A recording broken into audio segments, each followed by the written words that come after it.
मुंबईतील प्रसिद्ध मंडळांपैकी एक खेतवाडी 12वी गल्ली येथील खेतवाडीच्या गणरायाला वंदन करण्यासाठी भाविकांनी मोठी रांग लावलेली आहे। यंदा अयोध्येमधील राम मंदिराचा देखावा इथे साकारण्यात आलाय। यंदा मंडळाचं हे 62वं वर्ष आहे।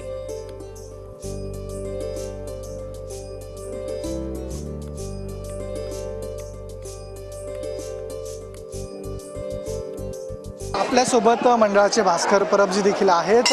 काय सांगाल, या 10 दिवसांमध्ये मंडळाच्या वतीने कोणते काय कार्यक्रम करण्यात येणार आहे, तसेच भाविकांच्या दर्शनाचं नियोजन कशा पद्धतीने करण्यात आलं? आता तुम्ही बघतातच आहे की आता सिरियलवाले का आलेले आहेत, ते शो त्यांना अयोध्याचा गाभारा आवडला आहे आणि 10 दिवस जेवण राहते आणि लोकांना जे सिनियर सिटीजन आहेत त्यांना आम्ही पुरा म्हणजे लाईन वगैरे लावायची काय गरज नाही। मंडळाचे कार्यकर्ते उचलून त्यांना सीधा मंडपमध्ये आणतात।